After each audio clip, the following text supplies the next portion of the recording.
Le Sénégal en 2002, la Belgique en 2018, la RFA bien sûr en 82, la finale de 98 face au Brésil et la demi de 58 face à ce même Brésil.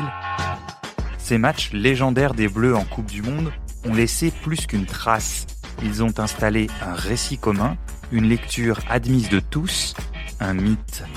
Mais que vaut-il ce mythe ? La réalité lui est-elle fidèle ? Je m'appelle Dan Pérez, je suis journaliste à l'équipe et c'est la question que j'ai voulu me poser. Pour y répondre, Vincent Duluc est à mes côtés, plume historique de ce journal et sans doute le mieux placé pour porter un regard sur l'histoire des Bleus. Il a été mon professeur, 26 ans nous séparent, nos souvenirs de foot, nos accroches émotionnelles, nos affects sont forcément différents. À quel point influe-t-il sur notre vision ? Nous avons 5 épisodes pour y répondre. Un match, un épisode, pour le voir ou le revoir avec nos yeux d'aujourd'hui, le confronter à nos souvenirs et nos archives, vérifier si la mélancolie a fini par tordre la réalité. Ça s'appelle un mythe bleu et ça commence maintenant. Bonjour à toutes et à tous, bonjour Vincent Duluc. Salut Dan. Premier épisode, aujourd'hui on revient sur la demi-finale de la Coupe du Monde 1982. Le fameux match contre la RFA à Séville, 3-3 au terme de la prolongation puis défaite au tir au but. Peut-être la rencontre la plus mythique de l'histoire de l'équipe de France, celle qui a suscité le plus de livres, de réactions, de documentaires. Terrible, c'est un match terrible pour les 13 Français qui ont participé à ce match. L'équipe de France battue donc au pénalty. C'est la très très dure sanction de ce match de Séville que nous ne sommes pas prêts d'oublier, alors que Platini reste prostré dans le rond central. Et pour ce qui est du récit commun, puisque c'est le thème de notre podcast, là le pays entier est unanime. La bande à Platini a été victime d'une terrible injustice face à des Allemands froids, méchants, aidés par l'arbitrage à l'image du monstre Schumacher, gardien de but non sanctionné pour son agression sur Battiston peu avant l'heure de jeu. Alors, ce match est-il un vrai scandale ? Je vous promets des surprises. Pour les moins de 40 ans qui nous écoutent, il est peut-être l'heure d'aller titiller nos anciens et pourquoi pas chambouler certaines de leurs croyances nostalgiques. Vincent, d'abord, quel est ton souvenir personnel de ce match avant de l'avoir revu, ton souvenir de passionné, d'ado, je suppose, à l'époque où... J'aurais bien mettre ado encore, mais j'étais un peu plus âgé que ça. J'étais à l'armée, c'était un week-end où j'étais pas de garde, rien du tout. Où c'était en fin de semaine, ça va être un jeudi soir, je dirais. Je crois que c'était un jeudi soir, si je dis pas de bêtises. Jeudi 8 juillet, absolument. 8 juillet 1980. Voilà, et donc j'étais à l'armée, j'étais rentré chez mes parents, et on avait vu ce match-là. Et je me souviens, moi, juste de la désolation, du désespoir, de l'impossibilité de dormir, de l'idée pendant toute la nuit, et encore le matin et toutes les nuits suivantes, que quelqu'un allait se rendre compte de quelque chose et que ça allait changer, enfin, qu'il restait 3 jours avant la finale. On peut quand même pas en rester là. Donc, en fait, c'est d'abord le récit c'est d'abord le souvenir, d'une immense déception. Et après seulement, j'ai commencé à fouiller, à réfléchir ce qu'avait été ce match et quel avait été le sens du match et pourquoi tout s'était terminé comme ça. Alors, pour donner un peu de contexte à ce match, donc c'est la première Coupe du Monde à 24 équipes, avec 2 phases de groupe successives, puis les demi-finales directement. La France sort d'une victoire 4-1 face à l'Irlande du Nord. C'était la première d'un carré magique Giresse, Tigana, Platini, Gengini. Pourquoi ? Parce que Gengini avait remplacé Platini face à l'Autriche dans le trio du milieu. Et le résultat avait été si probant que le sélectionneur Michel Hidalgo n'imaginait plus mettre le gaucher sur le banc. Et donc, les Bleus se sont retrouvés avec 3 numéros 10 pour torpiller l'Irlande du Nord. Et donc, les voilà qui débarquent dans cette configuration en demi face à l'ogre allemand qui joue sa 6e finale de Coupe du Monde. Donc, le rapport symbolique est assez déséquilibré. Les Allemands sont favoris, mais certains Allemands ont quand même en tête la saison précédente et cette gifle donnée par Saint-Étienne à Hambourg, 5-0 en Allemagne, doublé de Platini. Alors, quand même, du côté allemand, on se méfie. Je donne la compo rapidement et puis je te laisse la parole, Vincent. Alors, côté français, donc on a Ettori dans le but, une charnière, si on peut l'appeler ça comme ça, Trésor Janvion avec Janvion un peu plus au marquage et Trésor en couverture. Bossis à droite, Amoros à gauche. Ensuite au milieu, on l'a dit, Tigana, Gengini, Giresse, Platini. Et devant, mais il se rabattent aussi sur les côtés, Rocheteau plutôt dans la partie droite et Six plutôt dans la partie gauche. chez les Allemands rapidement. Derrière, on a les deux Forster, Manfred Kals, Briegel, Dremler au milieu, puis à gauche Magat, à droite Littbarski, au milieu comme une espèce de box-to-box Paul Breitner, qui était un ancien latéral reconverti alors en milieu de terrain, et puis l'attaquant Klaus Fischer. Voilà pour les compos. Vincent, est-ce qu'avec ce nouveau visionnage, tu t'attendais à ce que ton regard de la rencontre soit modifié? Et est-ce que ce fut le cas sans tout nous dévoiler forcément tout de suite? Alors, il n'a pas été complètement modifié parce que c'est un match que j'avais beaucoup vu, que j'ai pas toujours vu après le 3-1, mais que j'ai beaucoup vu jusqu'au 3-1. Donc moi, ça fait partie de je fais partie de la grande mémoire collective autour de ce match. Je l'ai vécu, je l'ai revécu, je l'ai revu, je l'ai relu, j'en ai entendu le récit colporté par ces acteurs tout au long des années. Mais pendant le match, il y a une chose au moment de la présentation de l'enjeu, il y a une chose qui m'est revenue. Je me suis dit, mais en fait, c'est le premier grand match de la génération Platini. C'est la première fois qu'il joue un match à élimination directe. Ce match entre la France et la République fédérale allemande, Michel Platini et Manfred Kals échangeant les fagnons en l'absence de Karl-Heinz Rummenigge qui blessé ne joue pas. Et c'est peut-être, Jean-Michel, là, un petit avantage pour l'équipe de France encore. En 78, ils passent pas le premier tour. En 80, ils sont pas à l'Euro. Et il y a 82, il y a 2 tours de poule. Ouais. C'est la première fois qu'ils jouent à un match élimination directe et leur premier, finalement, quand même un chef-d'œuvre absolu du genre. Donc voilà. Mais voilà. Après, forcément, on s'intéresse à l'évolution du rapport de force et on s'intéresse aussi à l'idée de l'injustice pendant tout le match. En fait, quand on le revoit, il y a ces deux idées parallèles. Est-ce que le score est mérité? Est-ce que mérité de passer? Est-ce que l'injustice est aussi grande? Et on navigue en regardant ce match pour savoir si c'est conforté ou pas. Et c'est un peu plus indécis quand même qu'il y paraît. Ah, alors je suis content de t'entendre dire ça parce que alors bon, moi j'étais pas né en 1982 et en voyant le match, en tout cas à la mi-temps, je me suis dit, je vous avoue, nos amis les anciens, ils nous l'ont pas totalement raconté comme il fallait. Attends, je vais au bout. Et moi, j'avais jamais entendu que la France s'était fait dominer comme ça. Mais bon, après, j'ai vu la deuxième période. Parce que je trouve qu'à la première période, et notamment les 20 premières minutes, le match est quasi à sens unique. L'Allemagne fait le siège de l'équipe de France, qui n'arrive pas du tout à ressortir. On tient pas au milieu, en fait. Ah ouais. On se fait percer par Briegel, par Dremler, par Breitner, qui transperce balle au pied. Et, absolument. Et ça m'a frappé. Donc, je me suis dit, oula, parce que ce match, je l'avais vu quand j'étais plus jeune, parce que voilà, un oncle, un ami de la famille m'avait dit, bon, faut quand même voir ce match. Et puis, tout le monde parlait que de ça, évidemment, comme tu l'as raconté, Vincent. Mais j'ai été frappé par ça, finalement.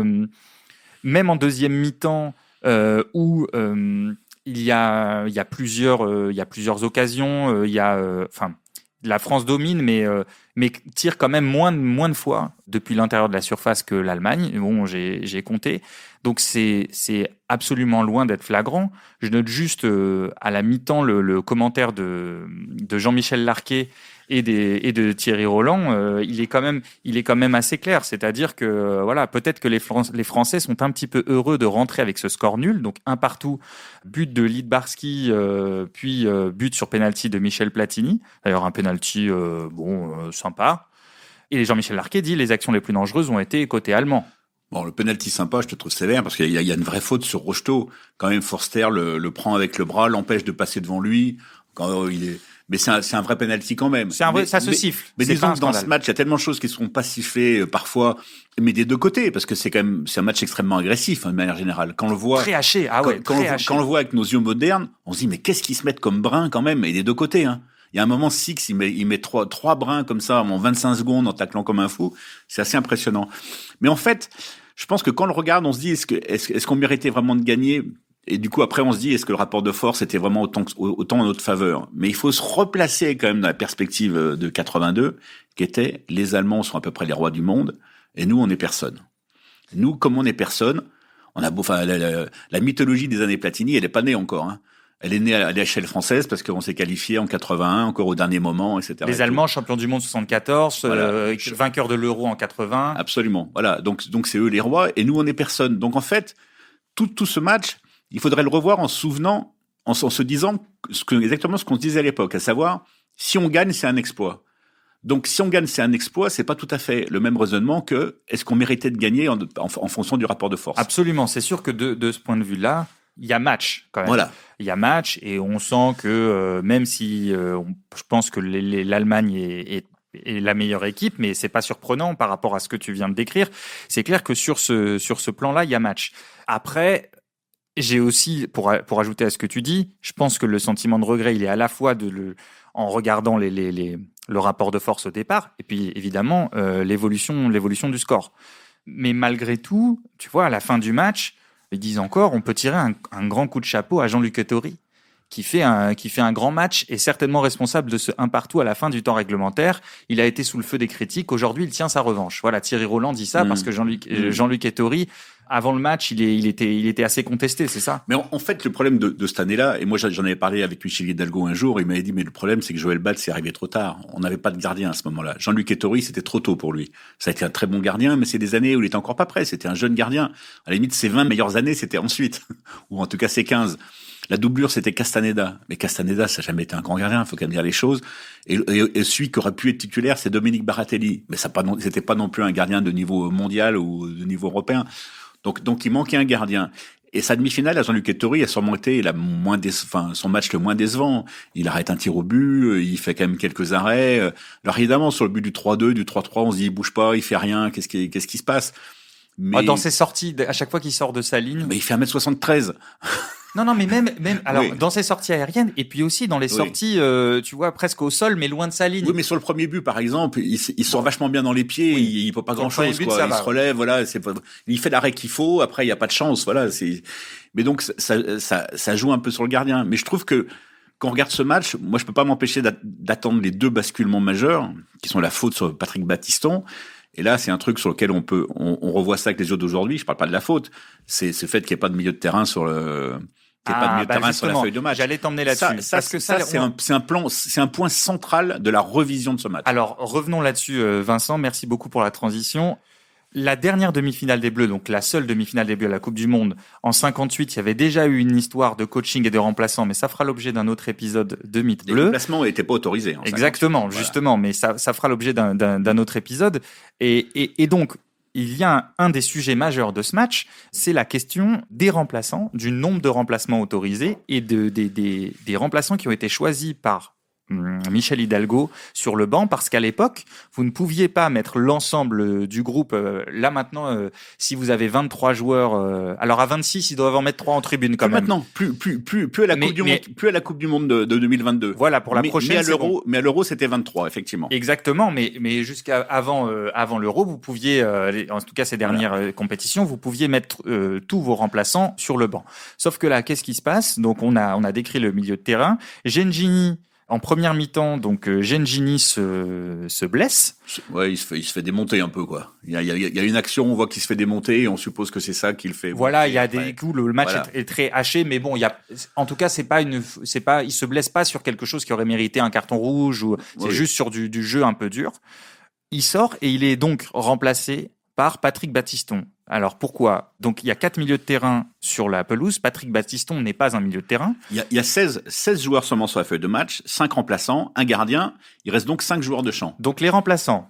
Soler donc est sur le banc des remplaçants avec Bruno Bellone, présent verve à l'entraînement, paraît-il, Patrick Battiston, Christian Lopez et Jean Castaneda.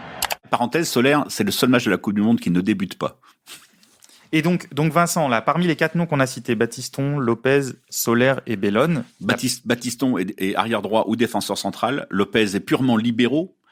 Bellone est ailier gauche, Jeune ailier gauche, et Soler est un attaquant plutôt ailier droit. Donc, alors que l'équipe de France, si je comprends bien, a basé un peu la composition de son équipe et l'approche aussi de son jeu, on y reviendra peut-être, sur l'accumulation de milieu de terrain et de milieu de terrain technique d'ailleurs, s'il y en a un qui sort, ça devient, il y a personne pour le remplacer. Et donc, Battiston entre à la place de Gengini. Au tout début de la deuxième mi-temps. Au tout début de la deuxième mi-temps. Et ensuite, lorsque la faute de Schumacher est commise sur Battiston, on y reviendra, c'est 5 ou 6 minutes plus tard à la 55e. Donc Battiston, évidemment, doit sortir. On va y revenir. Mais qui entre? C'est donc Christian Lopez, qui est, comme tu l'as défini, un pur libéraux. Absolument. Et pourtant, ces deux joueurs vont évoluer au milieu de terrain, sauf que à la différence de Battiston, Christian Lopez est moins habitué à faire des courses, à se projeter, et puis il est moins à l'aise surtout. Mais surtout Lopez a vraiment jamais joué au milieu. Alors les autres milieux qui étaient dans le groupe et qui se trouvent dans les tribunes en costume, c'est René Girard et Jean-François Larios. Alors pourquoi ils sont pas là? Alors Jean-François Larios c'est pas là parce qu'en fait il a un peu décroché depuis le France-Angleterre à Bilbao. France-Angleterre, Bilbao, c'est le match d'ouverture que les Bleus perdent face à l'Angleterre. Perdent 3-1. Et on va dire que son conflit personnel avec Michel Platini, il a effectivement éloigné du groupe. D'ailleurs, il s'en est détaché. Et curieusement, il partage la chambre de Christian Lopez, voilà, qui finalement va rentrer à sa place. Et René Girard, lui, était une des victimes de ce match d'ouverture contre l'Angleterre, disputé dans la fournaise de San Mamés. Il était vraiment très, très chaud. Et avec son gabarit, en fait, il a perdu sa place dès le premier match, alors qu'il commence comme titulaire. Mais c'est lui qui aurait dû rentrer à ce moment-là. C'est son expérience qui manque. Mais ce qu'on a su longtemps après, c'est que quand Lopez rentre, ils avaient imaginé autre chose. C'est Janvion qui devait monter au milieu et Lopez qui devait rentrer en défense centrale. Et en fait, la communication entre Hidalgo et Platini n'a pas fonctionné. Et finalement, Hidalgo a dit à Lopez, tu rentres derrière et Janvion ira au milieu. Et puis quand Lopez rentre sur le terrain, Platini il demande à Platini, je vais où? Et le Platoche lui dit, tu restes au milieu. Ah, moi, c'est ça qui m'a frappé, Vincent. Je pense que là, ça ferait la une de tous les journaux pendant je sais pas combien de jours. Donc quand on voit, pour ceux qui n'ont pas vu le match, évidemment, on vous conseille de revoir. Il est disponible sur Internet, sur YouTube notamment, et Dailymotion d'ailleurs, avec les commentaires de Thierry Roland et Jean-Michel Larquet. Quand Christian Lopez entre, c'est fou. C'est-à-dire, il entre et il y a Platini qui vient, il lui dit, qu'est-ce que je fais? Où je joue? Et ça, non mais... On dirait l'équipe de France à la fin de l'Euro 2021.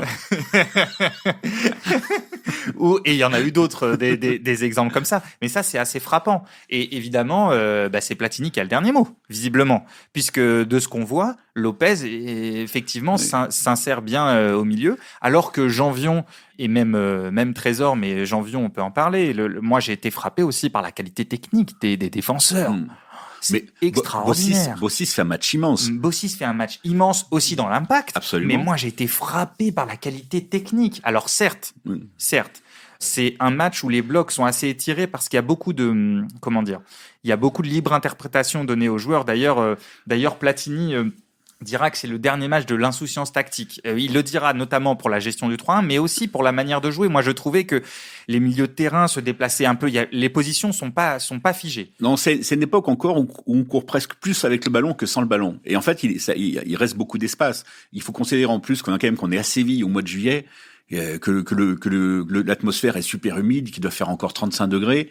Mais ça cavale quand même. Mais ça cavale. Et tu parles de technique des défenseurs. Moi, j'ai été surpris par la qualité des centres du pied gauche d'Amoros, qui est droitier. C'est quelque chose de rare, quoi. Ah, c'est frappant, mais tout. Alors, il y a les centres.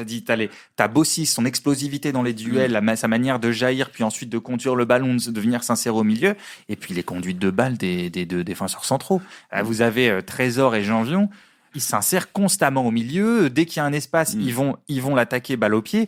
C'est assez plaisant à voir. Alors maintenant, c'est quelque chose qui est souvent demandé aux défenseurs, d'avoir cette capacité à la fois de relance, mais aussi de pouvoir conduire le ballon, notamment pour attirer le pressing. C'est encore plus flagrant maintenant. À l'époque, il n'y avait pas de pressing haut.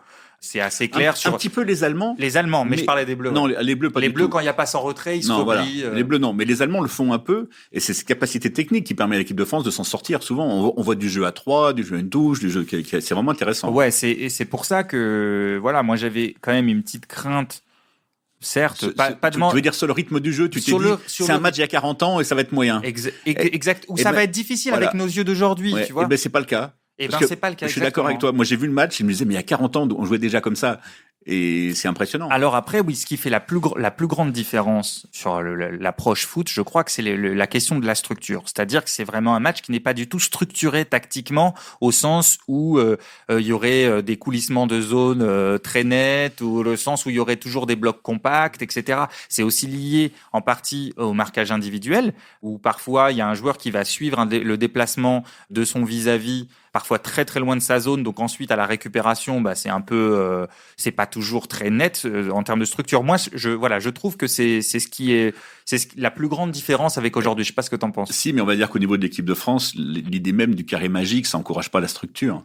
C'est-à-dire que c'est le principe, c'est qu'il y ait Tigana qui court pour tout le monde. Et puis qui courent mais partout, c'est absolument énorme. Et que les 3 autres, le but, c'est quand même de leur donner de la liberté. Alors, c'est une liberté relative, parce que c'est une liberté de classe, en fait. C'est-à-dire que Platini, il a plus de liberté que Giresse et Gengini. Platini se replace un tout petit peu plus que Mbappé, mais vraiment pas beaucoup. Mais pas beaucoup plus, voilà. Mais de toute façon, il fait la Coupe du Monde blessé aussi. Enfin bon, il est pas à 100%, c'est compliqué, il est revenu, c'est difficile. On rappellera quand même ce papier sacrilège de la rubrique foot de l'équipe après le match de l'Autriche en disant Platini est-il indispensable. Donc voilà, on referme la parenthèse de ce souvenir sacrilège. Mais moi, j'ai trouvé qu'effectivement, la structure, ça change, tu as raison. Mais il y a un autre aspect par rapport à notre regard moderne, moi, qui m'a marqué, c'est que les attaquants font pas beaucoup de différence balle au pied, individuellement. En fait, Rocheteau fait peu de différence, Six fait pas beaucoup de différence. J'ai trouvé que c'est ce qui manquait le plus. Pour moi, c'est les deux qui sont un peu plus en dessous. Donc, ils sont en dessous, ça fait peu de différence balle au pied. Et même les Allemands font pas beaucoup de différence balle au pied. Enfin, jusqu'au coaching de la prolongation et à l'entrée de Rummenigge, qui lui va faire des différences. Mais avant que Rummenigge rentre, il n'y a pas tant de différence que ça. Liedbarski essaye, mais il se fait démonter 2-3 fois. Enfin, voilà, il le calme vite. Donc, ça par rapport à aujourd'hui, je trouve qu'il y a, paradoxalement, peut-être que l'ère d'aujourd'hui, il y a plus de place pour les solistes, peut-être qu'à l'époque. En plus de ce que tu dis, je pense qu'il y a plus, il y avait plus de tolérance à l'époque sur les coups. Voilà, quand on va revenir, on va ouvrir le chapitre arbitrage. Mais je pense qu'avec ce match-là arbitré aujourd'hui, les deux équipes ne finissent pas à 11. Il faut quand même qu'on referme le chapitre milieu de terrain. Vas-y. En atténuant d'une part, en disant que pendant la deuxième mi-temps, jusqu'à la fin du temps réglementaire, et même jusqu'à ce que l'équipe de France mène 3-1, on ne voit pas beaucoup le défaut que Lopez joue au milieu de terrain. Enfin, ça se remarque pas énormément. Le rapport de force, il va plutôt dans le bon sens pour l'équipe de France. À la sortie de Battiston, l'équipe de France continue à avoir, à sa meilleure séquence. Elle était bien entrée dans la deuxième mi-temps. Et à la sortie de Battiston, moi, alors là, pour le coup, c'est un autre truc qui m'a surpris. Je m'attendais à, vous savez, quand une équipe prend une espèce de choc psychologique, elle retombe un peu dans son énergie, elle a moins d'engagement, etc. Et là, pas du tout. Les Français repartent de l'avant, gardent une bonne séquence et effectivement, on se dit pas trop, oh là là, ils ont vécu un grand choc psychologique et on se dit pas non plus, il leur manque un milieu de terrain et il y a un défenseur qui joue au milieu. On ouvre le chapitre arbitrage. Alors sortez-vous, disent messieurs les arbitres, mais ils ne savent dire que ça, pendant qu'on évacue Patrick Battiston sur le civière. Ouais. Alors que Michel Platini tient la main de son copain Lorrain de Saint-Étienne. Les deux hommes sont très très amis. Et cela doit faire sûrement très très mal à Michel Platini. Oui, que voulez-vous, monsieur Corvère? Honte à vous. Inadmissible, car quand on est à 10 mètres de l'action, on ne peut pas se laisser abuser par ce genre de geste. Oui. Alors l'arbitre, le néerlandais Charles Corver. C'est un des meilleurs du monde, c'est une star de l'arbitrage à ce moment-là. Il est plutôt incontestable. Jamais personne jusque-là a eu l'idée de mettre en cause sa probité. Michel Hidalgo dit dans l'équipe le jour du match, Monsieur Corver est un arbitre de valeur. Il l'a prouvé abondamment, y compris dans des matchs où l'équipe de France se trouvait impliquée. Et autre anecdote, la commission d'arbitrage de la FIFA avait d'abord songé un autre arbitre, le portugais Garrido, pour arbitrer cette finale, mais le représentant français, qui était Monsieur Machin, avait contesté c'était son vrai nom, hein, Monsieur Machin. C'est pas Dan qui s'en souvient pas. Il s'appelait Roger Machin et c'était l'ancien meilleur arbitre français.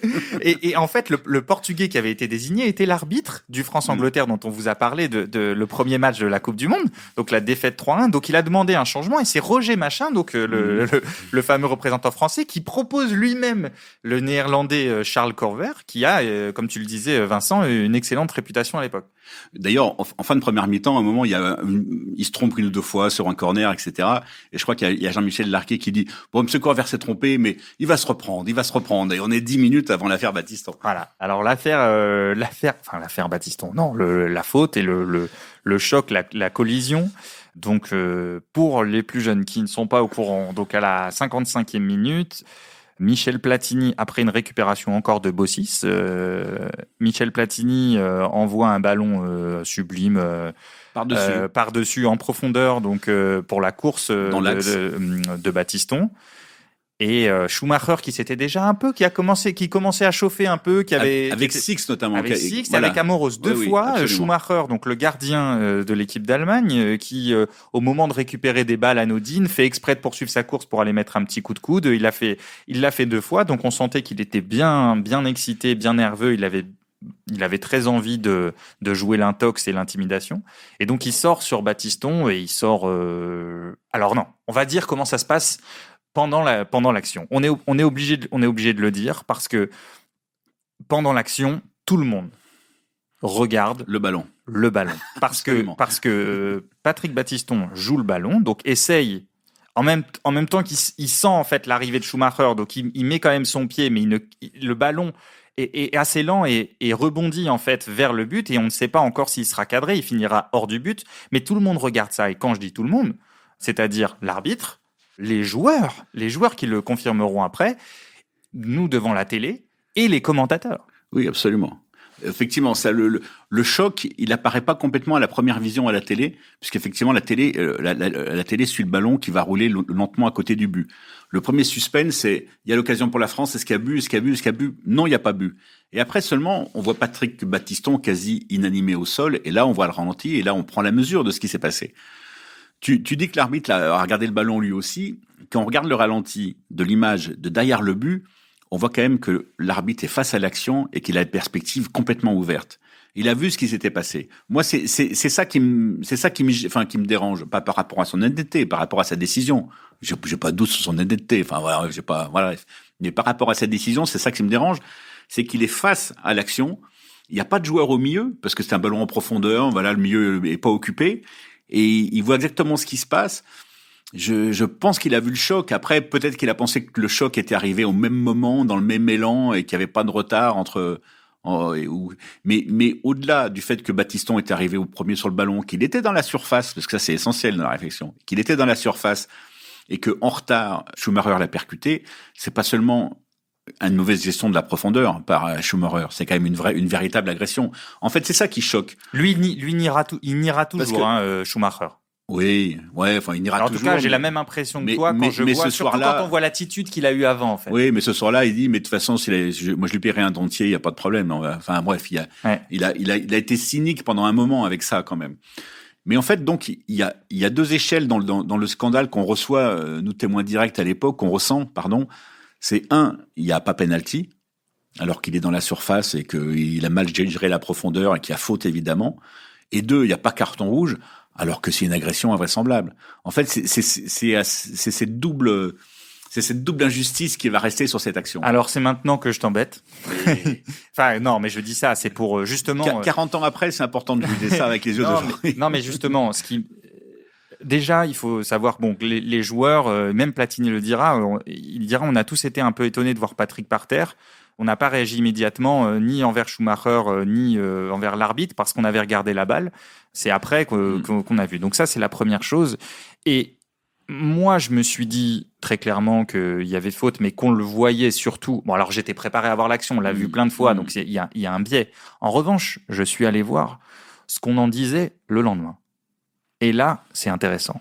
Je vois les notes. Dans l'équipe. Ah ouais. Ah mais là j'en ai parlé avec Philippe Tournon qui était le chef du foot à l'époque et qui était. Alors tu me laisses juste donner la. Alors il y avait pas de notes d'arbitre, mais il y avait les commentaires. Hein. Il y avait les notes des joueurs, les commentaires pour chaque joueur et chaque arbitre. Alors c'est intéressant ce que tu vas nous raconter, Vincent. Alors je vous lis vite fait. Donc Claude Chevali dans l'équipe du lendemain sur l'arbitrage. Les Allemands pourront toujours dire que le Hollandais Korver aura été bien sévère de leur infliger un penalty à la 27e minute. Mais il est vrai aussi que ce genre d'action peut être passible de la sanction en question.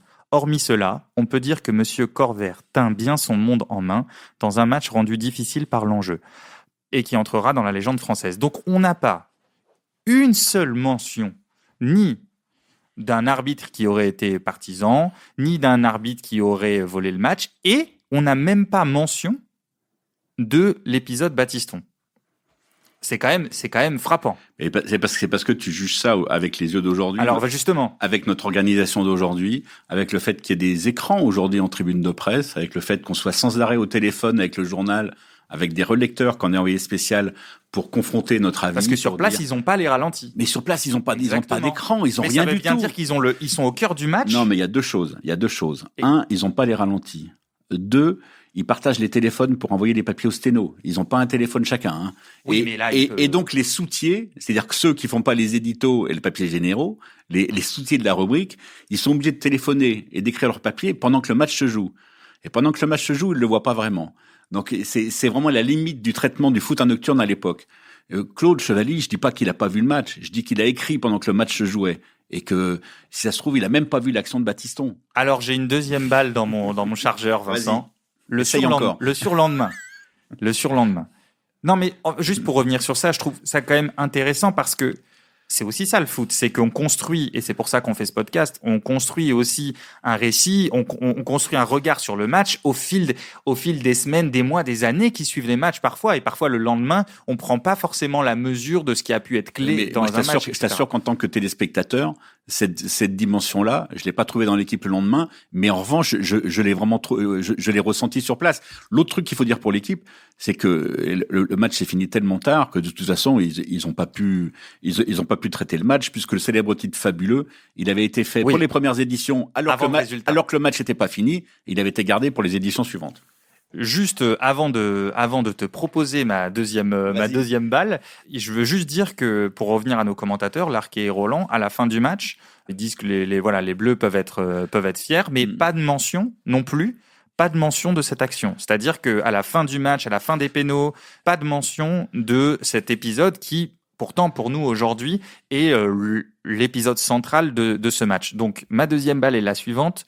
Au surlendemain du match, interview d'Albert Batteux. Albert Batteux, notamment entraîneur de Reims, sélectionneur de l'équipe de France, demi-finaliste de 58, dont on parlera dans un autre épisode. On lui pose la question déjà sur Schumacher. Il dit, Schumacher appuie peut-être un peu son coup, mais sinon, il trouve qu'il n'a pas été très bon. Et alors, on lui parle de l'arbitrage. Il dit, vous voulez dire que l'arbitre aurait peut-être dû siffler ce choc ? Oui, 3 petits points, mais le penalty de Platini ne m'a pas semblé vraiment flagrant. On a vu des fautes plus graves non sanctionnées par un penalty. Non, il n'y a rien à redire sur l'arbitrage.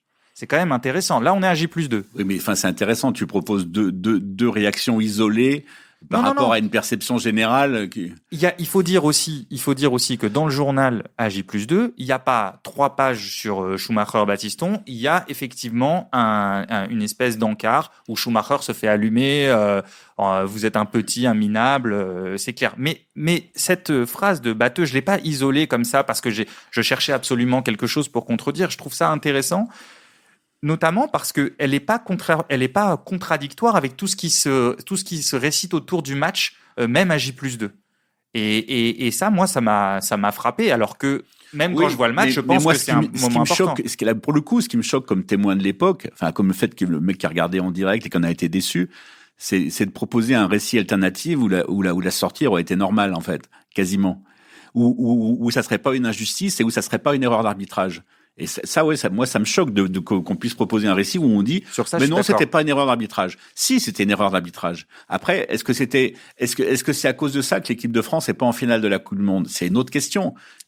C'était une erreur d'arbitrage et c'était probablement une injustice. Enfin, cette décision, du coup, était injuste. Et c'est vrai qu'elle, du coup, elle a focalisé toute la mythologie elle a concentré toute la mythologie de son match. C'est un peu comme si, en finale de la Coupe du Monde 2006, qui est le premier exemple d'arbitrage vidéo non officiel, Zidane avait pu impunément mettre un coup de tête à Materazzi, le mettre hors d'état de nuire et profiter de ça pour que l'équipe de France soit championne du monde. Je pense qu'il aurait laissé les mêmes traces. Sur l'erreur d'interprétation de l'arbitre, on est d'accord. Je pense qu'il y a même pas de débat. La question, je pense, qui se posait, c'est à quel point, est-ce que tu disais, à quel point cette action-là a été le point le plus important du match et ce qui a fait que l'équipe de France a été éliminée. Et parfois, on a entendu un récit, on sort contre les Allemands, mais on se fait voler pour Battiston. C'est ça, en fait, que je voulais davantage interroger. J'ajoute juste un dernier truc. À la 64e, donc on est moins de 10 minutes plus tard, il y a un tacle de Trésor au genou sur Manfred Kals. Alors, on est à 40 mètres des buts. Il s'élance, se mêle en avant. Aujourd'hui, il prendrait rouge. ça vaut pas du tout l'agression de Schumacher. Mais aujourd'hui, il prendrait rouge aussi et il prend rien. Bon, c'est quand même la Coupe du Monde 82. C'est celle où quand même où Gentile peut faire tout ce qu'il voulait sur Maradona. Il faut replacer le foot de l'époque aussi dans le contexte et des libéralités qui étaient possibles. En fait, il y a quand même deux choses à dire par rapport à ça. C'est que d'une part, en 1982, bon, d'accord, on était 37 ans ou 38 ans après la libération, mais il y avait encore un sentiment anti-allemand en France. Et c'est quelque chose qui l'a exacerbé. Et pendant tout l'été, en fait, cette agression, elle a réveillé tout ça. Elle a réveillé le sentiment anti-allemand. Je veux dire, c'était encore une époque où les gens dans les campings et dans la vie de tous les jours, ils les traitaient de boches, de schleux, de choses comme ça. C'est quelque chose qui existait et que Séville a réveillé. Aujourd'hui, ça nous paraît, ça paraît très très loin, mais à l'époque, ça existait. Donc, ça a compté aussi dans la lecture et dans la relecture de ce match. L'autre chose, effectivement, c'est le premier détail d'un truc où ça joue à rien. En fait, c'est pas seulement l'injustice qui nous a donné ce vertige et cette déception sur le coup. C'est le fait que c'est un moment où ça aurait pu basculer. C'est un des moments où ça aurait pu basculer. L'autre moment où ça peut basculer dans le temps réglementaire, c'est évidemment la frappe d'Amoros, par exemple, sur la barre. Tigana, Giresse, Platini. C'est quand même du bon football que font les Français au cours de ces derniers matchs. Amoros, tire. Oh, la barre. Aïe, c'est pas possible. Oh là, quelle La frappe barre d'Amoros. transversale. Ah ça, on peut pas dire que les Français soient payés. Une frappe de l'extérieur du pied. L'autre ami, Tony Schumacher, est au pâquerette. Et lui aussi, Ah, c'est tombé pas par la vrai, ça. transversale. Mais Alors c'est là, pas vrai. à 30 secondes de la fin, C'est-à-dire que voilà, il y a tous ces moments où ça doit basculer, il y a tous ces moments où on doit être en finale de la Coupe du Monde. Oui, mais pareil. Et c'est le premier moment où... Pour moi, ça c'est une n'arrive lecture pas. biaisée. C'est comme France-Suisse, on dit on menait 3-1, mais on oublie que la Suisse a raté le penalty. Oui, mais ça, c'est différent, parce Oui, que mais France-Suisse, on mène 3-1, alors qu'on est les favoris, et c'est nous. Oui, non, mais C'est nous qui perdons. je compare pas. France-Allemagne, je reviens à, ça aurait été un exploit incroyable. Voilà, parce que l'Allemagne, Voilà. quand même, juste après la frappe d'Amoros, a une occasion énorme. Et juste avant, alors que Six fait un peu n'importe quoi dans la surface, et c'était une vraie occasion, mais il fait un très mauvais choix, il finit une frappe complètement écrasée. C'était l'autre grosse occasion de la deuxième mi-temps. Dans la foulée, l'Allemagne a aussi une occasion énorme. Mais je comprends ce que tu veux dire. C'est-à-dire que si on regarde ça comme un exploit potentiel, oui, on se dit, oh là là, on tape sur la barre, alors on aurait pu gagner, faire presque un hold-up. Voilà. Et le limite de la relecture, c'est de dire, on a revu le match, et en fait, l'Allemagne le méritait plus. Mais c'est pas ça qui compte. Parce qu'à l'époque. Oui, mais c'est important de le dire, parce que moi, je le savais pas. Oui, mais c'est important. Oui, mais sauf que c'est regardé avec les yeux d'aujourd'hui, parce que à l'époque, l'équipe de France a rien gagné, a jamais rien fait. Elle était pas à l'Euro 80. Elle est sortie au premier tour en 78 après 12 ans sans Coupe du Monde, ni phase finale d'Euro, ni rien du tout. Donc en fait, on sort de rien, on sort de nulle part, et on sait qu'on va jouer sur un fil, on sait qu'ils sont meilleurs que nous. Et il y a tous ces petits cailloux comme ça sur le chemin de l'exploit et tous ces virages où la finale nous tend souvent les bras et finalement elle finit par nous échapper.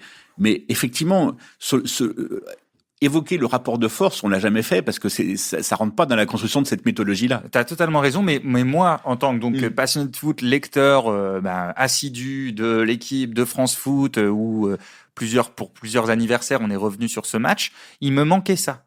Et j'ai trouvé, en tout cas, c'est ce que j'ai appris en revoyant le match. Allez, il nous reste 2 minutes. Est-ce qu'on peut dire un truc sur comment la France, 3-1-3-3, comment la France a géré? Alors donc le prolongation, l'équipe de France met assez vite un but, donc Marius Trésor, ciseaux extraordinaire, et Giresse, je pense que tout le monde a vu les Giresse en retrait pour Giresse, donc entrée de surface, une sorte de petit exter comme ça pour le 3-1. On a dit. En tout cas, on dit à 3-1, l'équipe de France n'a pas assez défendu, elle était romantique, etc. C'est pas faux, mais moi je pense que plutôt, je trouve que en fait c'est juste qu'elle se projetait toujours, c'est-à-dire que à chaque fois qu'il y avait un contre à jouer, tout le monde partait un peu devant, c'était déstructuré. Ouais. Et je pense aussi qu'elle mène 3-1 parce qu'elle joue comme ça, parce qu'à 2-1, elle n'arrête pas de jouer. Le 3-1, c'est pour les mêmes raisons qu'il y a 3-1 que 3-3. Mais Platoche dira d'ailleurs qu'il n'avait encore pas assez appris en Italie à gérer ça et que plus tard il saurait mieux le faire. Mais à 3-1, ils ont un seul plan de jeu, ils ont une seule manière de jouer, ils savent pas jouer autrement. D'ailleurs, reculer par reculer, ça sera exactement quasiment les mêmes conséquences. Alors, c'est aussi le coaching allemand qui fait la différence. Parce que les Allemands peuvent coacher. Voilà, mais l'entrée de Rummenigge et Klaus Fischer, on sent bien que ça fait basculer complètement la nuit. Rummenigge, donc un ballon d'or et bon assez mobile et très fort techniquement, et Klaus Fischer, une sorte de pivot qui prend à peu près tous les ballons de la tête dans la surface et qui sera d'ailleurs à l'origine d'un début sur une remise. Mais effectivement, le fameux dernier match de l'insouciance, de la liberté tactique dont parlait Platini, c'est aussi en référence à la manière dont l'équipe de France a géré le score. Bon, comme dit Jean-Michel Larquet à la fin du match, l'équipe de France quitte la Coupe du Monde la tête haute. Est-ce que tu veux rajouter quelque chose, Vincent, ou est-ce qu'on conclut là-dessus ? Non, mais si, on peut conclure là-dessus, mais ce que je veux dire, c'est qu'en fait, la force de ce match, et quand on le revoit, on effectivement, le rapport de force est marquant parce que on voit bien qu'on maîtrise pas ce match, en fait, qu'il y a du panache, etc. Mais ce qui est fascinant, c'est à chaque fois de revenir aussi près, mais que le destin repart avec une espèce d'élastique sans arrêt qui nous rapproche de la finale et qui nous en éloigne. Et ça continue de la séance des tirs au but. Et c'est pour ça que ça laisse un souvenir. Et c'est pour ça que 40 ans après, on est encore là à en parler, quoi. Eh bien, merci Vincent, ce sera le mot de la fin de ce premier volet du podcast Mythe Bleu. Vous pouvez retrouver chacun des 5 épisodes sur l'équipe et toutes vos applis de podcast. N'hésitez pas à nous formuler des retours, à nous laisser des commentaires et des étoiles. C'était Dan Pérez avec Vincent Duluc. À bientôt sur l'équipe.